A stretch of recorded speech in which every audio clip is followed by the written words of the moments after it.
What is going on, everyone? AP over here at Rumpier Sports. I'm here with my guy Snyder. He, watched the game with me last week. We had a fun time.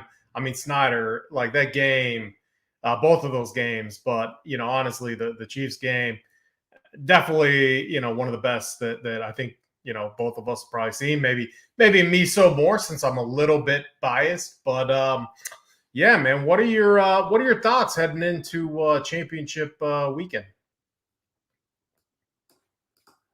You're on mute. Come on, Snyder. Well, we can start the show off that way. That's bad Oh, mojo. You hate to you see got to it, take a but drink. Take a drink. Let's go. but like I was saying, that game was just absolutely unreal.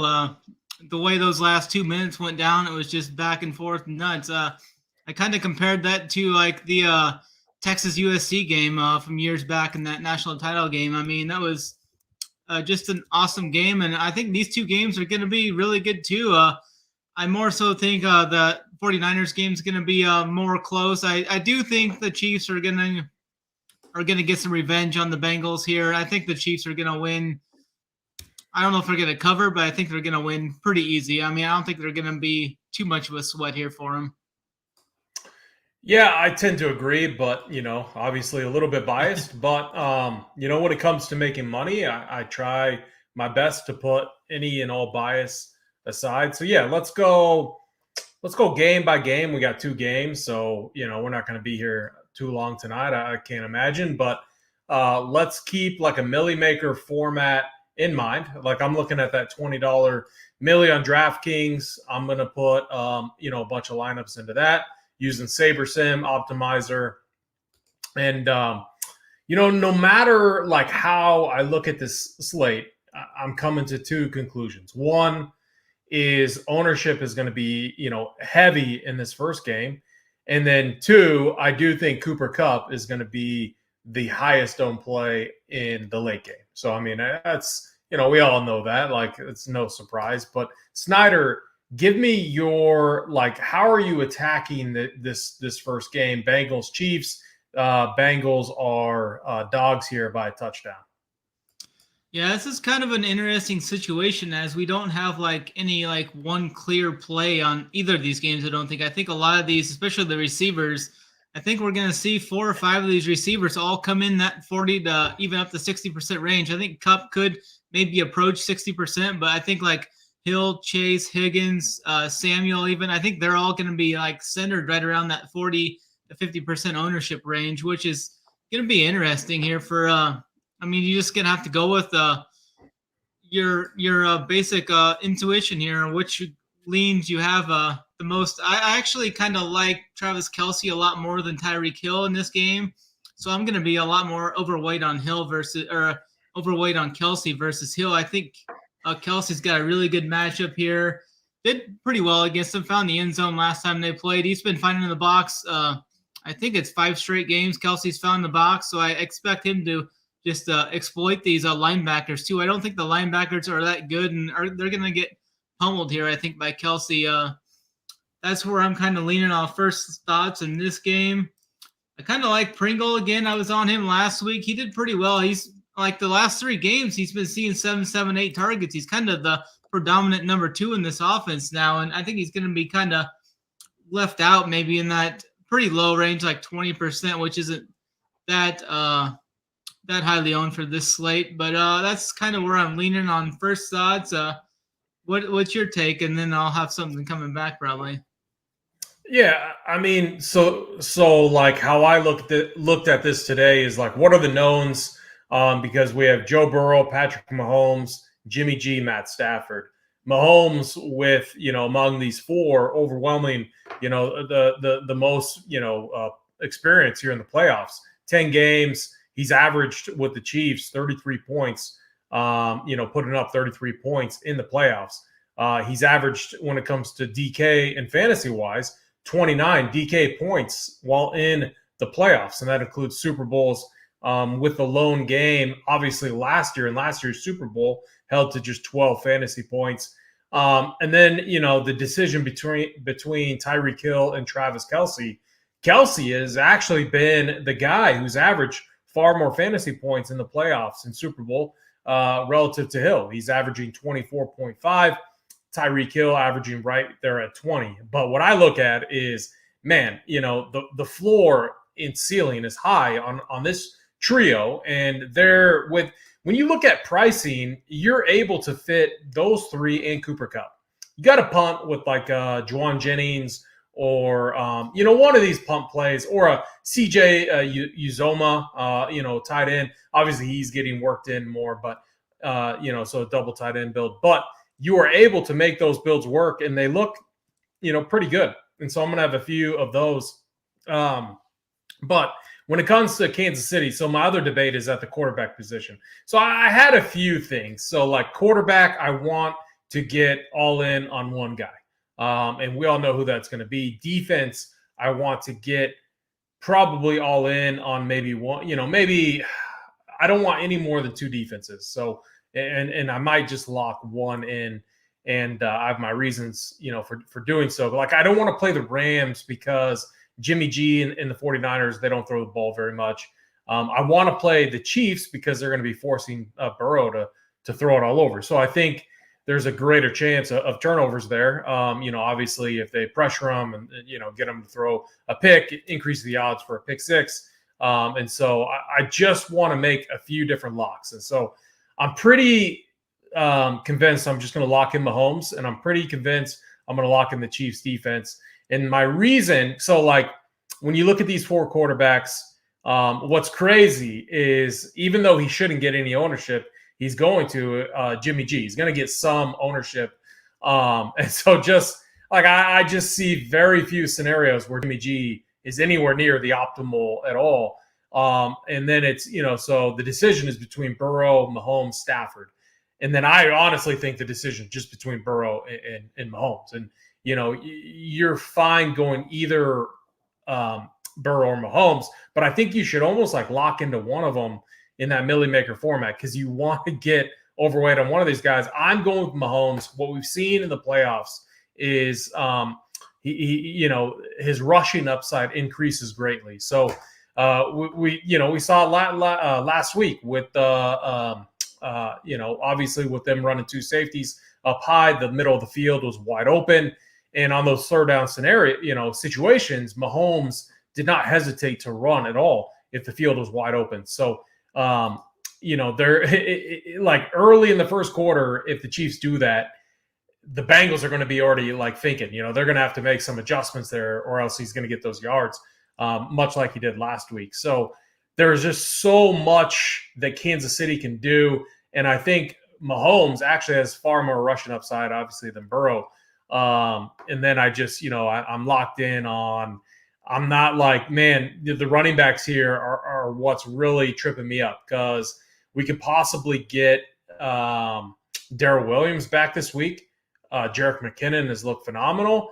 And when it comes to rushing, they want to give the ball to Clyde Edwards, like as their rushing back. So I view this, if you think Kansas City is going to be playing from ahead, they're going to want to give Clyde the ball. If you think they're going to be playing from behind, like they, early on, like they were last week, with the Bills scoring first, maybe you see more McKinnon. You have three possibilities there, and it's a difficult situation. I like Clyde here, and I'm going to be kind of on an island. He's going under, ownership wise, he's projected to be half of what Jerick McKinnon is.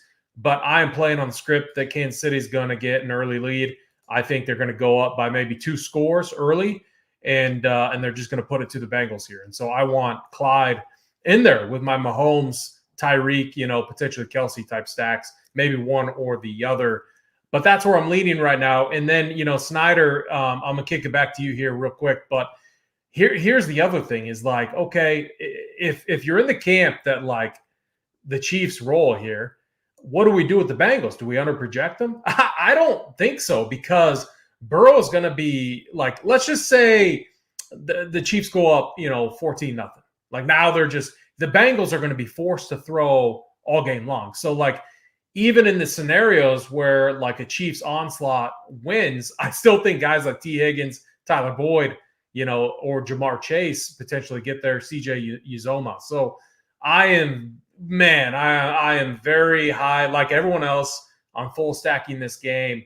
My last comments before kicking it back to you is I think KC and Spagnuolo do what they did to the Bills last week. I think they try to bracket Chase, and I think we see more Boyd. I think we see more Higgins, but I think, right down there in the seam, I think we see more CJ Uzoma. So I'm going to have a lot of Kelsey Uzoma builds for a double tight end using Uzoma as that cheap receiver, instead of a tight end, but in that flex spot. So Snyder, what do you think about that? Yeah, I like that for sure. I think the majority of builds, like I've been looking at some different optimizers, different projection sets, and just running some different builds. And I think the majority of the builds, like the highest owned starting point is going to be Mahomes, Hill, Kelsey, Higgins, and then probably even Uzoma in there too. That just fits in so nicely. You got a little bit to get to a couple of these cheap running backs in the next game, like Cam Akers is going to be like probably 60-70% owned. He's got such a cheap price tag and saw 24 or 25 carries last week, but I think it just fits so well to fit the jam in those two running backs from the next game and then just build the passing attack. I think that's where a majority of people are going to go. The way you, like you said, to get different though, is go with CEH. I mean, the projections I'm looking at for ownership projections has McKinnon like right in that 40 to 50% ownership range, and they have Clyde at like 10%. I mean, you're going to gain so much leverage there, but I think you're going to, now it's all good. You're going to gain so much leverage just by going to CEH. We saw him come in, like if the Chiefs get up big and they're just going to ride him they looked to give him the ball more and more as that game went on from a rushing standpoint. McKinnon was still seeing the pass game work, and I was looking at a few contrarian like teams for the Million Maker where I stacked the second game and then just put in one of these Chiefs running backs and then run with Joe Mixon. I think Joe Mixon's kind of the wild card. The ownership projections I'm looking at now are pretty high. I don't think he's going to get that high, though. I think majority of people are just going to jam Akers and Mitchell in there because that's the cheapest way, and your lineups look a lot better once you get those two in there. And just go from the passing standpoint then forward. But you get Mixon, and their Mixon hasn't done much on the ground, but the receiving game, his passing game work has just been on another level recently. 7 targets, 5 targets, 8 targets, 6 targets in his last 4 games. I could see a path where Mixon and McKinnon, like, what happens? It's not likely, but what happens if this is like a 17-20 game? Mixon has 2 touchdowns and McKinnon gets in the box. I mean, and then you have the other stack. You can put in all the studs from the next game. I think that's going to be so low owned, but it's definitely going to put you on an island as these 2 quarterbacks here are the top 2 plays on the board, and it's not even close, I don't think. Mahomes is the best projected guy.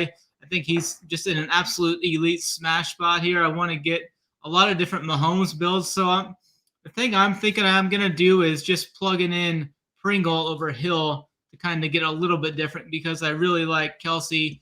I like Uzoma from the Bills or the Bengals though too. I mean, Uzoma his usage his price tag is still way under for what his usage has been. 8, 6, 6, 7 targets in his last 4 games. He's kind of been like the security blanket to Joe Burrow, and he's running I think the Chiefs are going to be more than happy to just give him the yardage as they're going to make sure that they don't let Jamar Chase go for 200 plus on him again this week like he did last game.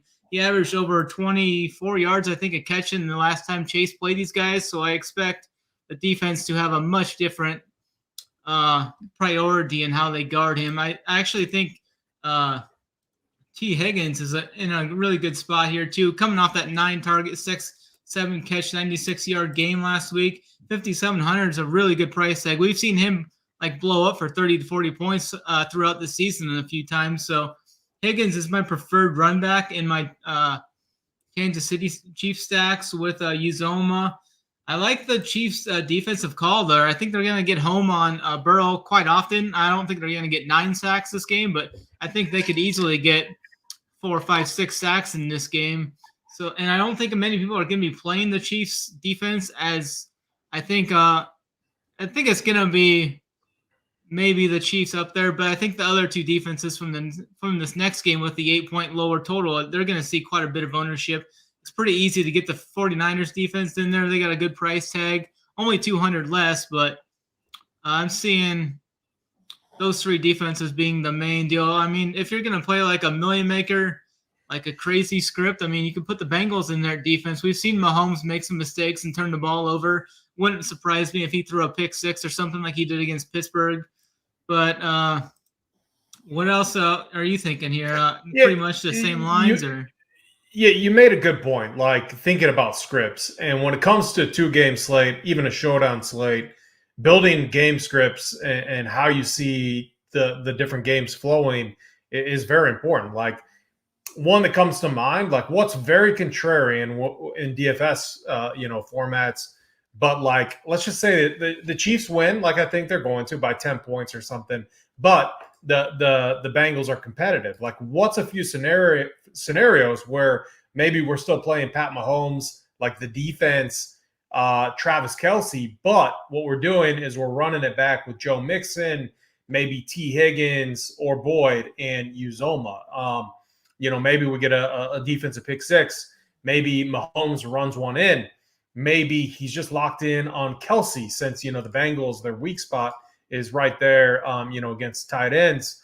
And then on the other side, it's like, as the game goes on, there's more opportunities on the Bengals side. So especially like if you get a defensive touchdown, that's instantly going to create more opportunities for the opposing team. It's going to make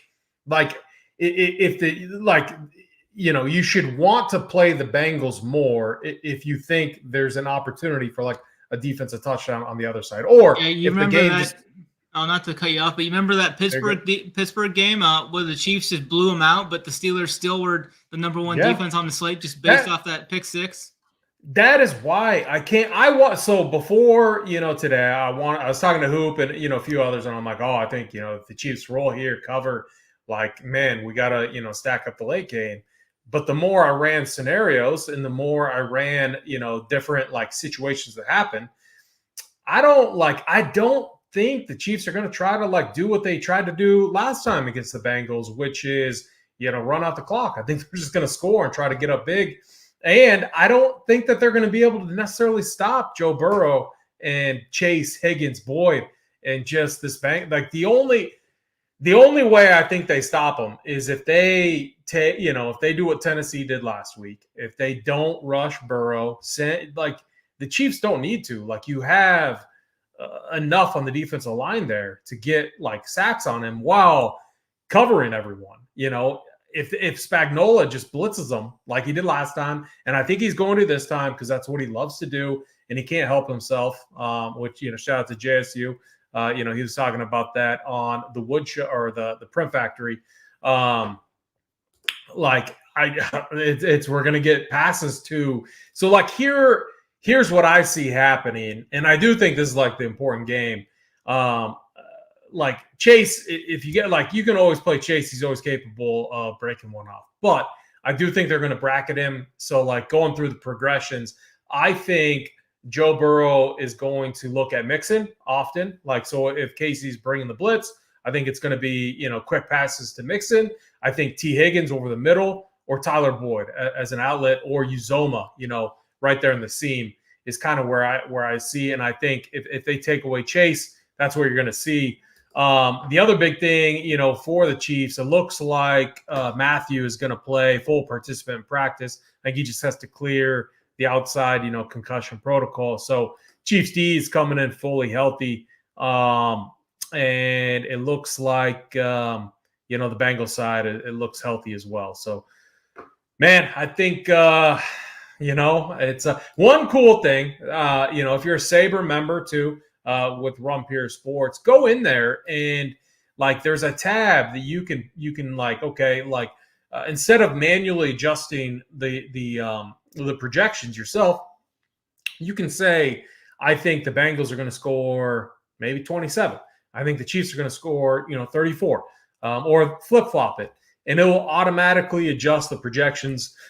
Mess around with that. Really cool. I was doing that for these games, trying to get a different idea of what different builds will look like. I think that's a really nice tool over there at Sabre. So, yeah, any other final comments here, Snyder, or should we move on to the next game?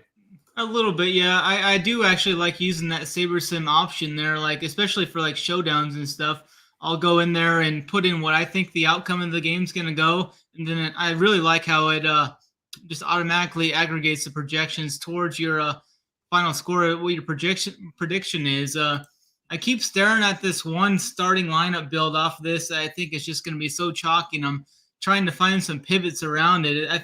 I think a lot of people are going to go like Burrow, Higgins, Chase, Hill, Kelsey, and then Uzoma. You get the Burrow triple with the 2 run backs, and that still leaves you like almost 5,000 per position. So I think that's going to be a really popular starting route that many people go. So I'm trying to look at getting off of that here and there in a couple of different spots, but definitely think this is the game to attack. I mean, I don't see either defense. I mean, if the Honey Badger plays, I mean, that's going to be huge for Kansas City. We saw what the Bills did when he went out last week, so getting him back could be definitely huge for them. But I definitely think there's going to be points scored in this game, but you always got to account for like variable change and what happens when this game finishes 17-20 or something like that. Well, okay. Snyder, very good point. You were watching the game with me last week.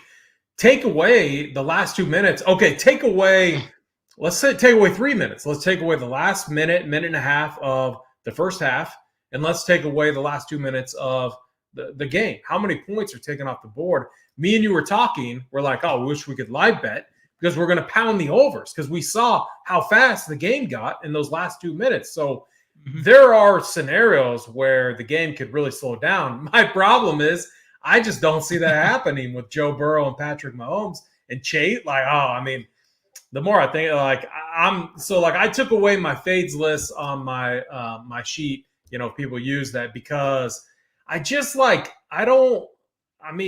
is like, I'm gonna have my fades for sure, but like they're gonna come late, and like I don't want to put Jamar Chase on there because I'm like, God, I just think it's a bad full fade. Like, he's got this ability to grab one ball and take it to the house. And like, if you're on this stack and you're getting cute by fading like that guy and you're multi-entering, like, I just think it's dumb. So I think it I don't know. But yeah, I just think this game is going to be a ton of fun. I don't know if it's going to meet the hype of last week's game. That's tough to do. I've watched that game a couple times now, just kind of on in the background. But man, it's I'm 54 and a half, 55 total. We'll see. We'll see if I'll be surprised. Like Joe, I'll be a fan. Here's the one thing I'll say. We'll go on to the next game is if the Bengals come in and get it done, I'm going to get myself a Joe Burrow jersey, and I'm going to be supporting Houday going into the Super Bowl for sure, because that would be just incredible. So, yeah, I'm rooting for the Chiefs. I want the Chiefs to win. At the same time, if they lose, I'm going to be riding the bus as long as everyone allows me to hop on, and I'll be full in on these Bengals because that would be just absolutely crazy. You got anything else? Not really. I'm just like in my main build, I'm sure I'm going to land on a variation of that chalkier build. I'm just trying to find a couple ways to kind of tweak it and get a little different, whether that's putting in Tyler Boyd or Pringle, or I'm probably going to be on Boyd or Pringle. I know Boyd didn't do much last week, but this is a good flop leg spot for him there. He had 6 straight games of 10 plus points, and then last week only caught 2 balls. So I think he's definitely a guy you can kind of leverage. So hey, Snyder, have you had Q39 down in KC barbecue?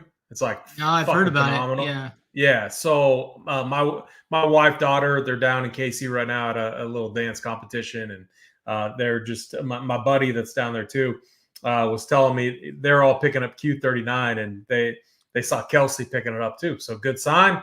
Kelsey's getting the good stuff, getting ready for the game, picking up some Q39. Just the literally. There's I'm sure we got some KC people here in the chat, but there's a couple. I think there's Jack. I love Jack's, and then Q39 are the 2 places I usually go. But phenomenal stuff. Let's talk about the 49ers Rams, Snyder. So obviously we both love this Bengals Chiefs game. But we can't play every single play from that game. And that'd be wrong, So what are we doing with the 49ers Rams? How do you see this game playing out? I actually like the Rams in this game. I already got a pretty good sizable wager on the Rams or the Niners plus 3.5. I think they're going to come in here and get it done. We've seen what Shanahan does to his little whipping boy, McVay. Doesn't turn out too well for McVay when Shanahan comes to town or when he goes to see Shanahan. But we got Jimmy G here. Shanahan's taken the ball out of Jimmy G's hands as the playoffs have went on. He went from averaging like 32, 35 passing attempts in his final 2 regular season games to only throwing the ball 25 and 19 times in the 2 playoff games. But if we're talking from a million maker standpoint, I mean, Jimmy G is going to be probably 5% maybe. I mean, for a 2-game slate, that's just you're not even playing. I'm not no. Jimmy G's not winning anyone $1 million. No way. No way. Very unlikely. Absolutely no way. Matt Stafford could maybe, but yeah. But I'm saying if you were going to play Jimmy G, I think you need to fade both Mitchell and Deebo Samuel as they kind of take away each other from the more so of a rushing game the last couple of games. And I would be looking to pair like Ayuk and Kittle with Jimmy G if I was going to make the crazy play of. I mean, I'm going to probably throw a couple of those in the million maker just for what ifs. I mean, it's very unlikely, but we got pristine conditions here in a dome. It's going to be a lot nicer than the sub-zero temperatures they had in Green Bay last week. If Jimmy G makes a few passes early, I mean, he kind of gets this thing going. Maybe Shanahan gives him a little more rope. And then I know it's very highly unlikely, but this is the Million Maker show, so I'm going to start it off with Jimmy G here. I've played him quite a few times throughout the year, and he's just never got there. I mean, he only scored 20 points Snyder, 3 times this year. I got a question for you real quick, not to interrupt you, but Cam Akers, I don't think he's practiced. Like he's a go, right? I mean, he's from everything that I've seen, yeah. Okay. I think he's going to be the highest owned guy on the slate too. I think he'll be upwards of like 60 to 70% owned. I mean, for that 5K price tag, we saw what he did last week, 24 of the 25 rushing attempts. He did put the ball on the ground a couple times, but I don't think they're going to kind of take away from him. But from that, it's really I'm so impressed and just shocked at how much explosiveness he has coming off that Achilles tear earlier in the year. I mean, it's just, I don't know what he was taking. And I don't know if he was doing going across seas like Kobe and a few of those guys did, but I don't know what he did, but whatever it did, it worked out. I mean, but we got Sony Michel there too. I don't think he's even in play at all. I would rather play Jimmy G before I would play Sony Michel. Elijah Mitchell, he's going to be another guy that's going to be, I think Elijah Mitchell and Cam Akers are the chalk 2 running backs. They're going to probably see ownership in that 45 to 60% range. If you're Sean McVay, Snyder, and you're looking at these so he's he always touts his photographic memory, can recall every play from every game or whatever. If that is true, you're looking at Deebo Samuel and you're like, this dude torches us, absolutely torches us.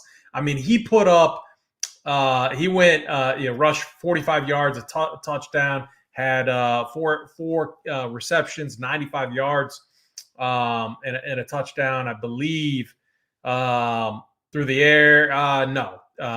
Just short of a touchdown, but put up a monster number. And in their first meeting earlier in the year, another monster number, just shy of 100 yards, did damage on the ground again. So he's got 2 rushing touchdowns against this team and a reception for a TD as well. He's averaging almost 30 DK points against this team. So if you're McVay, aren't you just doing whatever you can to take him away? And I like to mention here in chat, Juwan Jennings' game. What I'm doing with the 49ers is slightly bumping up Ayuk, Jennings, and then Kittle as well. I think Kittle could set up for a monster game here. But I like Elijah Mitchell. Like, I think the volume is just going to be there. I'm not on Jimmy G at all. But, like, what are you doing with Debo? Because, like, if you think he's just going to go in and do what he's been doing, his he's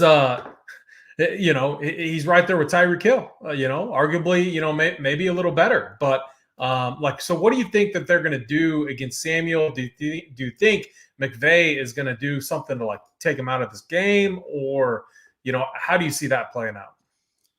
I think McVay will try to take Debo out, but I think he's way too explosive, and they're going to move him around and get him in so many different situations and looks. I mean, he hasn't been running that much passing routes the last couple of games, so I actually expect them to kind of get him going more in the passing game early and then push him into the running game where he can get his 10 carries like he has the last 2 games. Well, wasn't he a little hobbled at the end of the Green Bay game too? Yeah. I mean, the dude is so tough. Like, I don't even want to like. Go ahead. Yeah, he kind of sprained his ankle a little bit, looked like, but he's fully off the injury report. And from everything I've seen, it looks like he's a full go. And I think Debo is going to get squeezed out ownership-wise because right below him for $200 cheaper, we got Tyreek Hill. We already know he's going to be super popular. And then right above him, we got Cooper Kupp. I mean, I think he's just going to get kind of squished out of there just based off of where people are wanting to go. They're going to be wanting to play Cooper Kupp if they're spending all the way up. And then they're going to be looking to play Tyreek at a $200 savings. So I think I would expect Debo to come in somewhere in that like 25 to 30% ownership range, which is really great, I think, for tournaments with his upside. We saw some of those games earlier in the year when he was more like focused in the passing game. He hasn't been as much. He's only caught 3 catches, 4 catches, 3 catches. But then he had that big game against Tennessee where he caught 9 balls. He's caught 5+ balls multiple times throughout the year before that.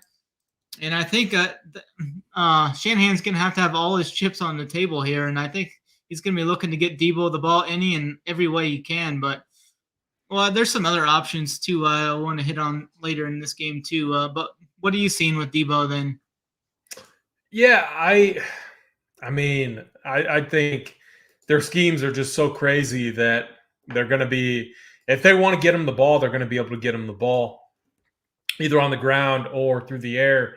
And it's just, what he's good at and why he owns the Rams here. But I just think, I think the Rams win. I think we see a Chiefs-Rams, Super Bowl. That's kind of where I'm at.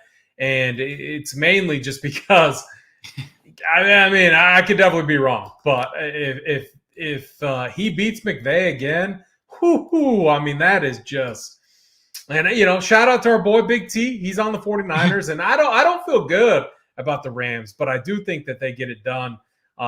They look so impressive in that first half against Brady, but their defense kind of collapsed there. So, and the reason though I think this game could be different is if the Rams poured on early.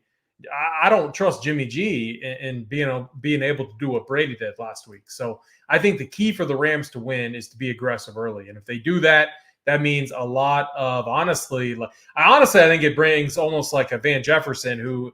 I think, is he questionable? I think you could bring him into play. I think that, like, Van Jefferson would be a guy that would be, like, I could see him getting, like, the first touchdown on, like, a semi-trick play early on where the 49ers are focused on Cooper Kupp and Odell and Cam Akers. You just leave Van Jefferson in some, like, little weird, play where and you throw deep using Matt Stafford's arm. Like, I could see something early because they have to do something different. If they come in with the same game plan that they've had against this 49ers team, it's not going to work. They're going to lose. So you got to do something different. You got to get aggressive early. You have to get a lead early and make Jimmy G beat you. If you do that, you're going to win.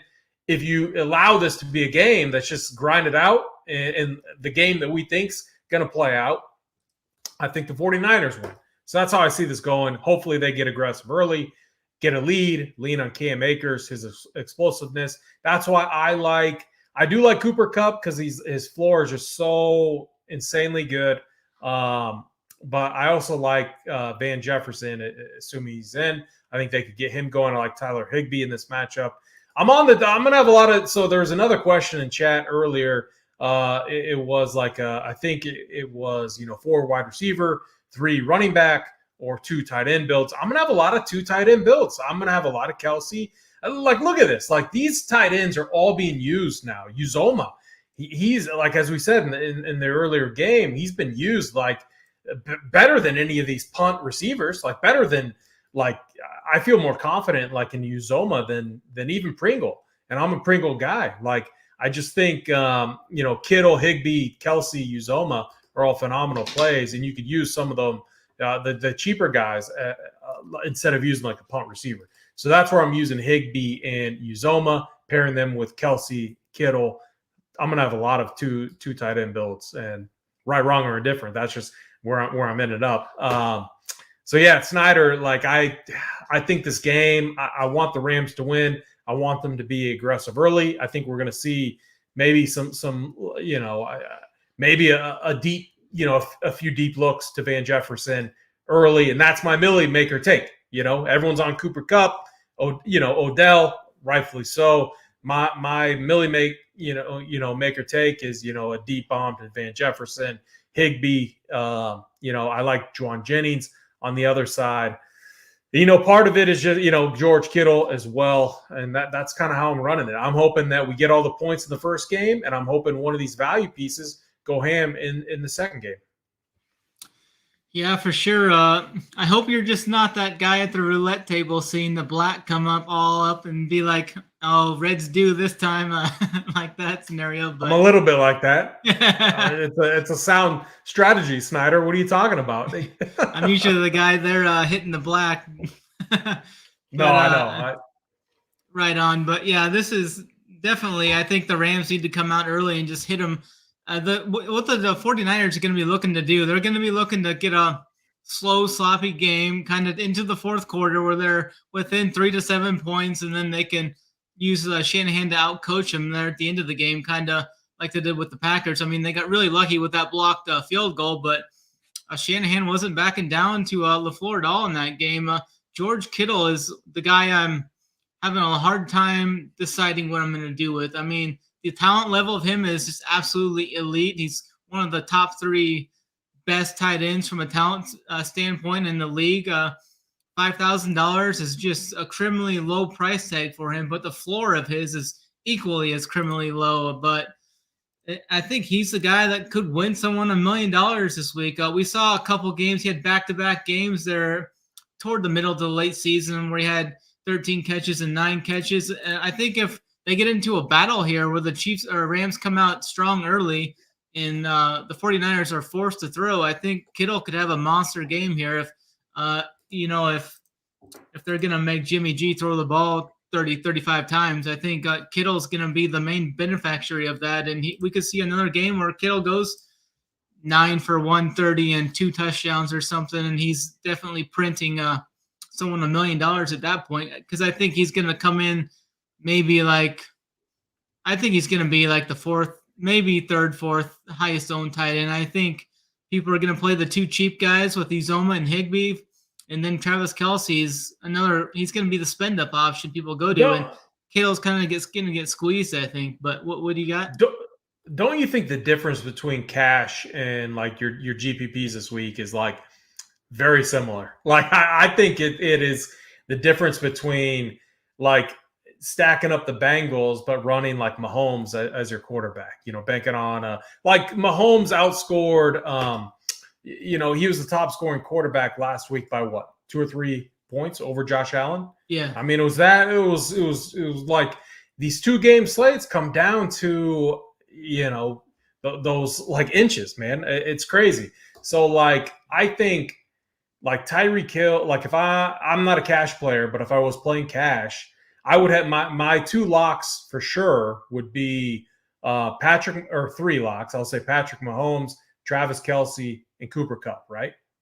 All 3 you can play in like tournaments too, but it's finding like little ways to get different, I think is what's going to be the difference here. And I think the toughest team to project obviously is the 49ers. I mean, would you agree with that, disagree? I think I struggle with the 49ers here. I want to love Kittle at that 5K price tag, but he's been all over the map, I want to love Debo, but at the same time, it's like, man, they have so many different schemes that they could run. I want to love Eli Mitchell, but at the same time, it's like we just talked about it. Debo, he could vulture at the in the red zone. So the plays I feel most confident in all formats. I'm going to be stacking them in tournaments too, but it comes down to Patrick Mahomes, Travis Kelce, Cooper Kupp. Definitely the three. And then, running back. I mean, running back, who do you feel most confident in? Let's say Joe Mixon.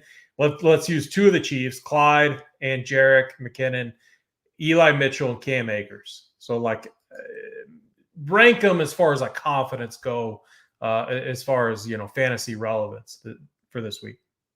I think I'm going to go Cam Akers 1. I think Elijah Mitchell is right there too. He's going to see 17 to 20 carries in this game. I think with how I think the game's going to go, it's going to be Akers, Mitchell.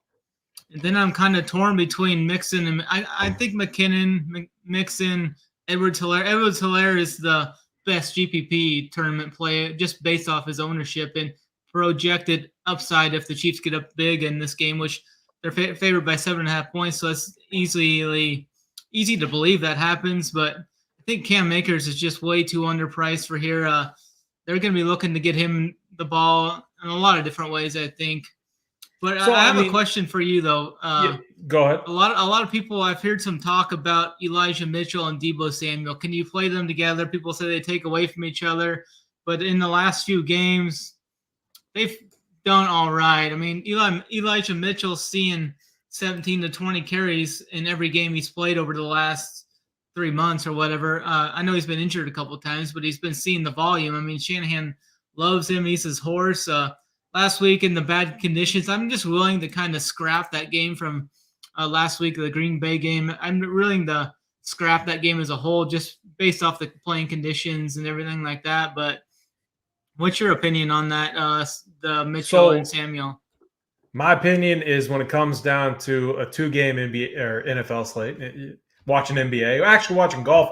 Real quick, who did Luke List win that, or did our boy Skinny win that? I didn't see. I think. Okay, it's on my lower TV, but Zalatoris and List are in the playoffs. List won. Okay, List won. First PGA Tour win. Wow, Luke List. There you go. Rombo choked away. Man, that hurts. No, Luke List though, that. What a win. So I have two opinions on this, which no one's gonna like, but on a 2-game NFL slate, you can do whatever you want. There's you literally can, except play Jimmy G. That's what I will say. You can do anything you want except play Jimmy G on the slate. But my personal opinion is I would play one or the other. And the reason is because I think if Debo goes off, how is he going off? He's vulturing a touchdown in the red zone. How does Eli Mitchell go off? It comes down to he's not getting targets out of the backfield. He is getting all rushes, and it comes down to him hitting 100 yards on the ground and or getting a touchdown. And so that is why I would play one or the other. Could both of them go off? Yeah, I mean, they could put up 200 yards rushing on this Rams defense, and that would be a path to a Millie Maker win. So I would say in a Millie Maker format, sure, play both of them. You're going to be very contrarian there. My preference, though, is not, because I think Joe Mixon, while I love the Chiefs and while I think the Chiefs could get up 14-0, and I still think Joe Mixon is going to be involved. They've been using him in the pass catching game out of the backfield. I think he's just going to be. I think he's hands down one of the better plays here on the slate, and he's just maybe the best pure runner. Maybe Cam Akers. We haven't seen enough of him, but Cam Akers looks the most explosive. So it's I think I'm going to stick to 2 running backs this week. I don't think I'm going to play 3 running backs. I just think there's a lot of variance at the running back position.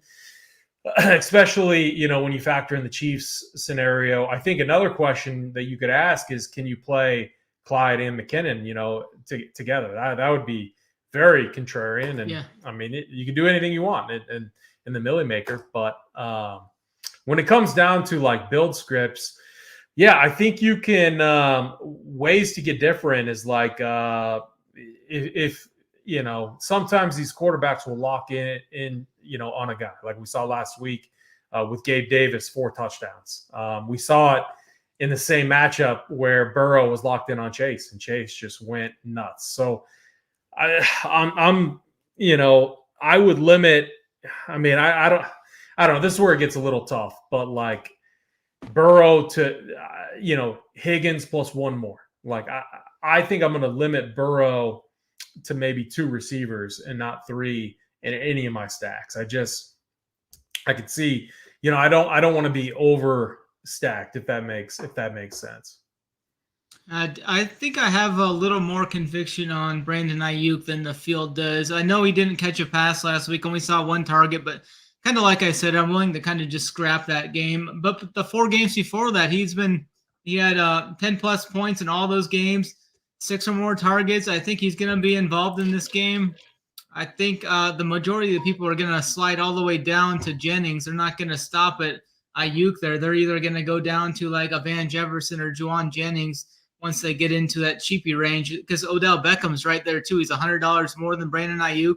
I don't think there's anything bad you can really say about Odell. He's played pretty well since he came to LA. I mean, he kind of surprised me a little bit, but he hasn't really had that breakout game yet either that Odell is possibly capable of, mainly if he takes a slant for 70 though. But that's just kind of where I'm at for like leverage in this game is Brandon Ayuk and maybe how about we do this to wrap it up? Let's pick aside a total for both games, and then let's give our favorite play. Does that work? Yeah. So, all right. So, we'll start with you on the Bengals Chiefs side. So what's it at, 7? At 7.5 last I seen, 54.5. Oh man. Okay. So I'm probably gonna take the hook just because it's there. I'm gonna take the Bengals, and I'm gonna go contrarian on that. I'm gonna go the Bengals and the under. I'm not betting it any side, but I'm just gonna kind of go contrarian on that and go Cincy and the under. But I think Kansas City win. I'm gonna pull a JSU here. I want the Bengals plus the points, but I want the Kansas City money line like JSU tried to do. I'm gonna go Chiefs and the unders. Is what I'm going to do. So it becomes interesting fantasy wise. I think it's going to be close. I think it's like